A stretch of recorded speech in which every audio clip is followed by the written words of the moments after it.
spare time. Don't you notice her?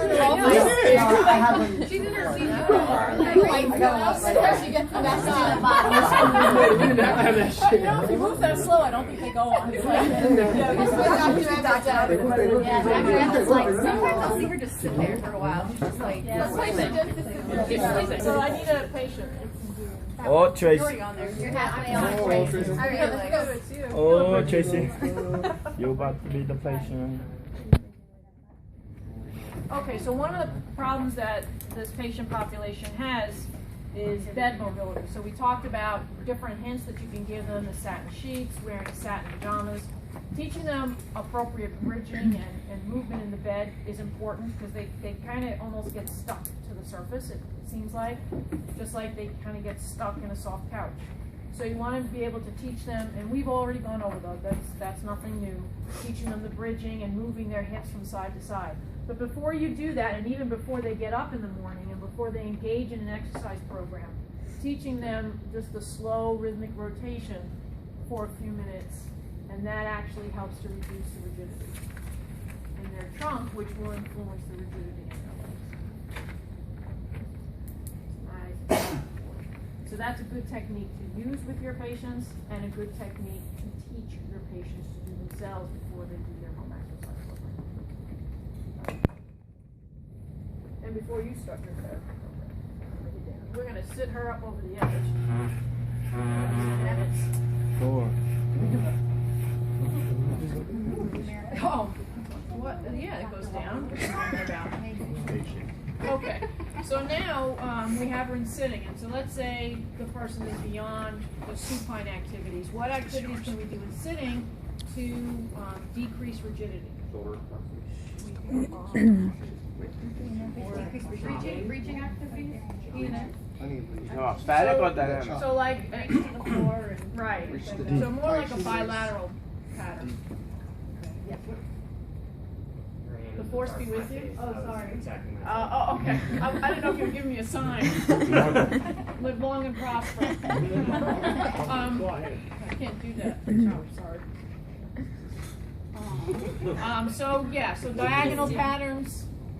Okay. Yes, you can kind of do this, but I kind of like functional things. You know, they have to tie their shoes, and they have to kind of reach over. So I, like to see more chopped diagonal patterns, but yes, this is rotation. It's axial, so it is correct. Okay? Again, to decrease rigidity. One of the things that this population has a very kyphotic posture. B, the PD. All right, so now she has, so sorry, Parkinson's disease. What problems is she going to have getting up that you can remember? Fall forward. Right. So she's going to have trouble getting started. She got because hesitation. her pelvis is in a posterior pelvic. So we have to get her up into a Anterior. It's nice when you're filling the blanks with the belt. So one of the things, and you could actually start this supine. I'll show you. But one of the things that you can work on is just anterior posterior pelvic tilting for control. Okay. Sometimes for some people it's easier to do sitting, actually, because they kind of get the slumping. Now sit up tall, so they kind of get that idea. Some people, it's easier for them to do it lying down, although my experience has been all kinds of substitutions for the time to lie down, because it has to be coming from the trunk, not the legs pushing the pelvis back and forth. That's not going to help you with pelvic control. So you want to first try and get their posture up a little straighter and cue. And do you remember some of the techniques that we used to do that? We sat behind, we put the arms up, just getting into that posture. And then have them moving in and out of the posture. And then holding the posture. Right? So mobility, stability, and then controlled mobility. Right? Right? The skill part would be then incorporating that into the transfer, or sit to stand. And that's the activity that they have difficulty with. Okay? And the reason is because they have difficulty initiating the movement and creating enough force to shift their center of mass over their base of support, and then enough force to go into an erect posture. Okay? So they have weakness of their, what muscle group? Flexors or extensors? Weakness of their extensors. Okay? They can't push themselves up, they're flexed. Right? So the extensors are weak. So what's one of the hints that we can do to change and make it easier for them to shift their center of mass over their base of support? Look straight. Look straight. Look up. Put your head and just look. If they reach up to bring it that way. You mean, Lean that's the forward. extension component you're talking about, right? I want them to get the flexion component. Oh, put your nose over the toes. Okay, and how can I make that easier for her? Just put Make something sure. on the ground so she can look at. I'm trying to shoot. Have to sit on something. She has to scoot I'm thinking- and pull her. She has to scoot forward, right? So she can get her feet under. Okay, here she can't. The table's going to block her, but if she scoots and brings her feet under, now they're centered. She doesn't have to move as much before she can start to push up. Okay, you can use because they have difficulty initiating, you can kind of build some momentum with rocking, as long as they're rocking correctly and not doing something like this. Okay, so they're rocking at the hips, okay, to develop some momentum. And then you can use the same principles we used earlier, kind of practicing the rocking and then lifting, break it up into components, right? Up and then back down. So, and then go all the way up. And then have her go all the way up. Okay, so you can break it down into phases, because their motor learning capabilities is not as good. So you want to break it into steps to make it simpler, so break the activity down. Okay, so let's work on the flexion component, now let's work on the extension component, now let's put it together.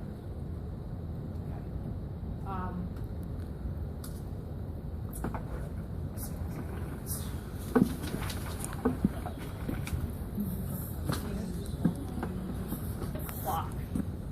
You may hear the term pelvic clock, shoulder clock, cervical clock. So a clock activity is actually kind of nice for motor control and relaxation techniques. And what it is basically is learning to control the pelvis in all diagonals of movement. So the person is supposed to picture a clock sitting facing their pelvis, and they're supposed to then picture a pencil sticking out of their belly button. And they're going to draw a line between the numbers of the clock and the different diagonals. So 12 and 6, back and forth. So that would be anterior posterior tilt. So she would tilt back and then forward.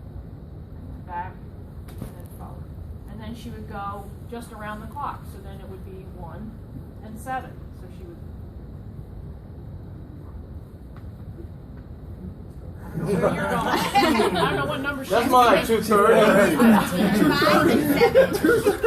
I'm hitting all the numbers. Oh, you were just going all the way around. I was like, wow, I don't know what clock. She's looking at it. Must be a sundial. Because I don't know, my clock doesn't work that way. So you would do 5 repetitions of each diagonal in a nice, slow, controlled fashion. But you don't want to use your feet, and you don't want to lift your hips. So that really becomes quite interesting, trying to rock your pelvis in all those directions. Try and do a diagonal without using your feet to push it. There you go. See, not so easy. It makes her look faster. Get a clock. Looks like 133. So this helps not only. Yeah, it's hard. Sometimes you just have to straighten out. Oh, the it's 3 legs. o'clock? Time to go. Ah, So you doing you can also do shoulder clocks in with the stroke patient. It's a really nice activity also in sideline where again they picture a clock and they kind of in a controlled fashion move their shoulder in all the diagonals, and not only from 1 to 7 but 7 to 1, and getting control in all those diagonals. Number one, it's a really nice relaxing activity. It really does relax you. If you have cervical issues, do a cervical clock. Little tiny nods, very relaxing to the neck muscles. Shoulder clocks, pelvic clocks. So you can do all kinds of imaginary clocks, kind of like drawing the alphabet, and it gives somebody something to do, and they're going to be doing it for several minutes because it's going to take some time for them to motor control it. Okay, so that's what that is referring to.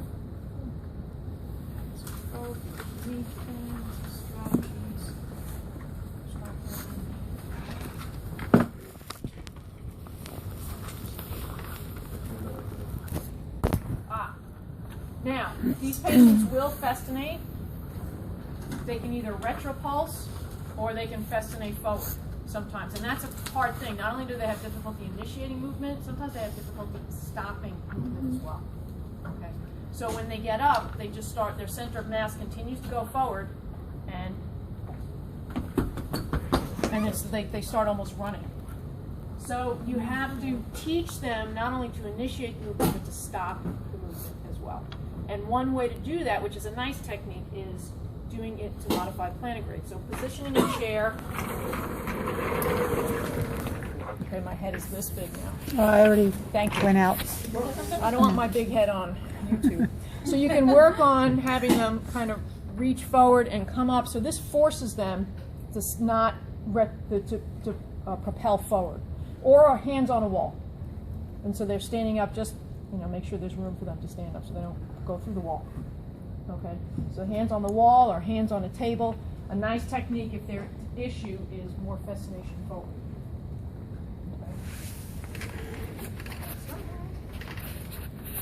When you're doing body weight supported treadmill training, they will bend forward. So what things do you think you can do to try and encourage more upright positioning? Could you use a picture? Something up also. Something that they can see up. That they have to reach for. Okay, so looking at an elevated target. A TV? Should you put a TV? You could physically cue them, but they're going to keep, So what other things? Something I like to watch. So you physically cue them. Mirrors. You can use mirrors to give them the visual cue that they're slumping forward. Reach for something? Tactile. Yes, you can. Again, you can physically touch them. Can you play something that they have to reach for? Tactile? I know. Tactile. Wait. Sensation. Core. I was honestly about to say that too. Work the core. Core. For the shoulder work. I'm saying that on purpose. What could you do with the treadmill? Hold on to the railing. You could try inclining it. Side steps. Make them kind of force them up. I actually tried putting them backwards on it, so they're walking backwards, because it's emphasizing the extensors. Well, But they still the went forward. hamstrings and the hip extensors, more the hip extensors. And to and it's a good way to work on dorsiflexion. If you have someone that has a weakness in their dorsiflexors, and you put them backwards, it really kind of forces you to lift up more than walking forward. So it's a good activity to do for that. So I tried it with my particular patient. He did not do well with it, but something to try. As long as they're on a suspension sling. I do not recommend doing this unless you have a suspension sling, because they will go back to small steps, and if you have it at a decent cadence or pace, they will fall. You have to be able to stop them, just like that girl could not stop that guy from falling. And she pushed him. And she had several. Joe gave them and she perturbed him.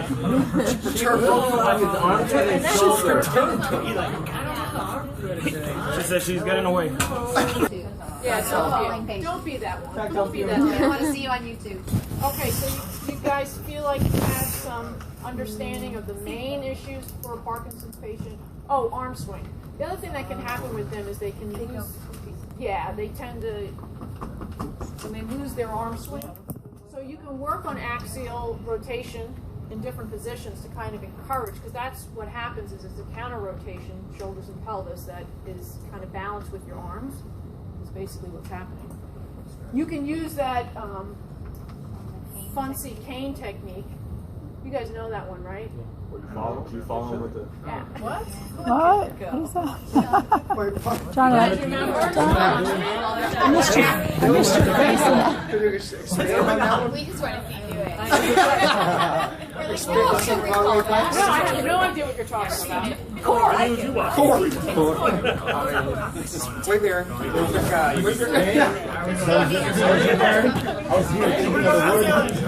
am a monster. There's a monk who walks Oh, side second. Oh, they do like. She really does. Is this Karate Kid 3? What is it? Remember Karate Kid Jackie Chan? I'm a real boy. There's a video now. Come on, Willow There we Smith. go. Keep going.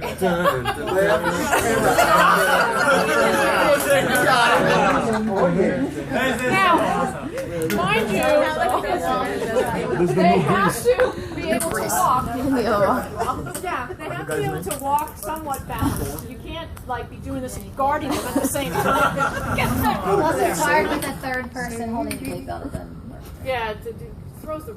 We'll get a third person in the middle This holding is a it. dance for two. Here. Not meant for a third. We'll have the third person in the middle just holding the gate Oh, down. the three? That's hilarious. You could use the parallel bars. Just pick them up. They're not that heavy. Let's go. We consider that our geriatric, our bariatric walker. Okay. So now I have, case notes. Oh. Surprise! I'm kidding. I have a book. Tactile cueing.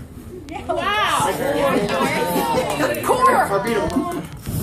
Weight bearing, tactile cueing, and core. Touching. Oh, yeah. You can't. Size appropriate. Don't forget I Laser. Essential. So, Laser.